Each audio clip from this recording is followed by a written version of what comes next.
había tenido la oportunidad, por la cantidad de trabajo que uno generalmente tiene y de asuntos pendientes.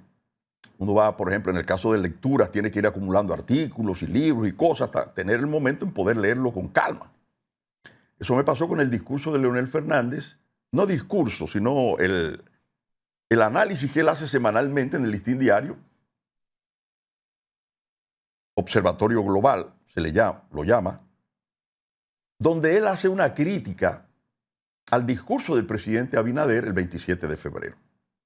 Creo que es un documento importante que deben evaluar los políticos, el gobierno, los economistas, porque Leonel Fernández ha sido muy claro y contundente, preciso y con cifras que pudieran ser refutadas con cifras, conceptualizaciones y ponderaciones.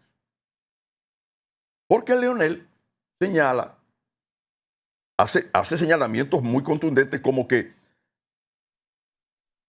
el nivel de bajo crecimiento que ha tenido el país el año pasado, por ejemplo, él dice que ha sido el más profundo de los últimos 34 años, que es mucho decir. ¿Están oyendo? Leonel Fernández dice que la caída de solamente un 2.1% del PIB del año pasado, 2025, que representaba menos de la mitad del año anterior, 2024,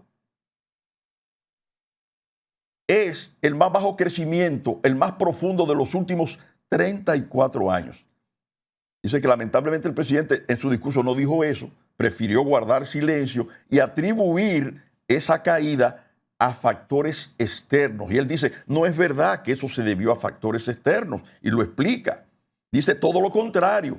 Lo que ha mantenido a flote la economía dominicana durante los últimos años han sido precisamente factores externos, como lo demuestran los casos de las remesas enviadas por los dominicanos al país, las inversiones en el sector de zona franca, que son inversiones extranjeras, el aumento de los turistas y visitantes al país y el aporte de las exportaciones, sobre todo proveniente de la minería. Yo solo decía en un comentario, no es por un esfuerzo para mejorar las exportaciones, no, es por una casualidad que nos ha beneficiado, como el caso del oro, que por la crisis de Medio Oriente, el capital buscando refugio de seguridad compra oro, y eso hace que el oro se dispare como se ha disparado. Y obviamente, como nos corresponde una cuota, 1% de las ventas del oro, la economía dominicana recibe más recursos. Pero no es porque hayamos hecho nada para eso. A eso es que se refiere Leonel. O sea, son factores externos que han beneficiado, en lo que ha beneficiado a la economía dominicana. Pero él sigue diciendo más. Y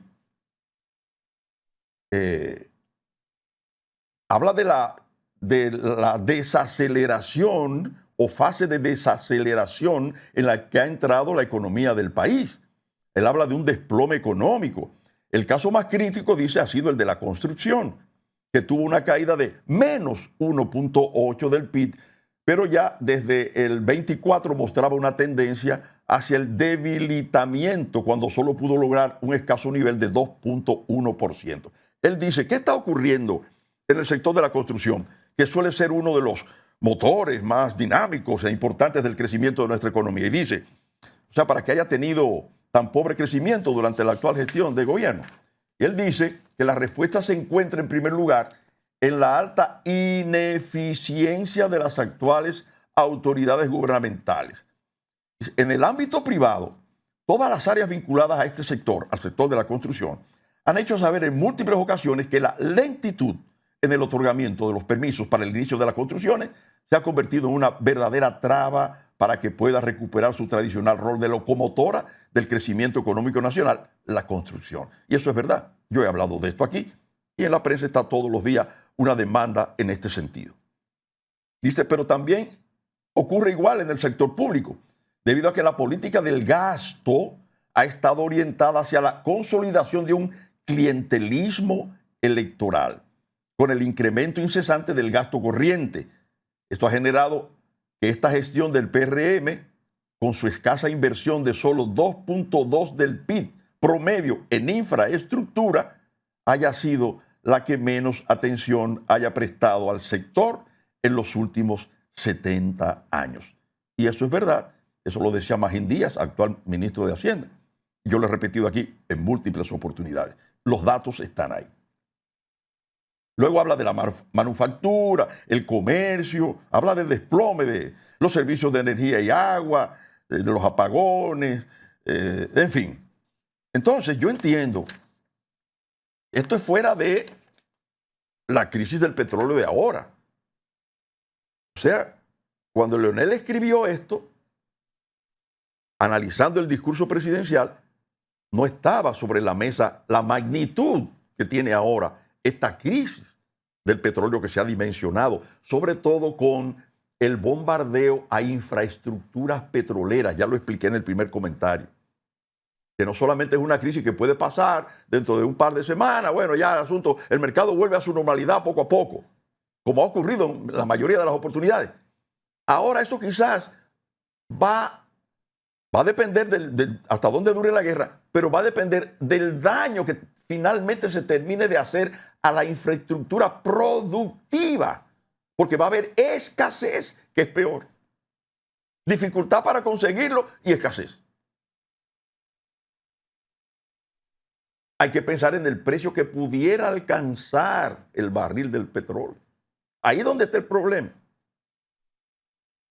Y ahí es donde está el impacto negativo para todos los países. No hablo solo de República Dominicana. Claro, yo tengo que hablar de mi país, ¿no? Repito, estos son momentos, lo dije ya, de que el liderazgo nacional se siente con el presidente a delinear cuál es el plan, cuáles serán los sacrificios, cuáles serán las medidas, cuáles son las puertas que se pueden abrir, para que lo que se haga no provoque, que sería lo peor, tras un malestar social, violencia social, porque ahí sí es verdad que terminamos de embromarnos. Si hay un elemento que ha permitido que el país crezca y se desarrolle en los últimos 30, 40 años, es que aprendimos, después de muchos tumbos, que tenemos que mantener la tranquilidad social, la paz y luego la estabilidad económica, el crecimiento. Pero si no hay tranquilidad y no hay acuerdos políticos, no vamos para ninguna parte. Fíjense los países que lo que tienen son perturbaciones sociales y políticas y están paralizados, no salen de una crisis. Nosotros hemos tenido esa ventaja. Son factores etéreos que la gente eso no se puede contabilizar, pero la tranquilidad que ha tenido el país, la paz y el fortalecimiento de su democracia y el que la gente entienda al diálogo para entenderse, es lo mejor que nos puede haber pasado. Y ese es un elemento fundamental en lo que hemos logrado hasta ahora. Por eso, frente a esta nueva situación, que no va a ser fácil, se demanda el diálogo, el acercamiento y los acuerdos nacionales. Vamos con nuestro señor director.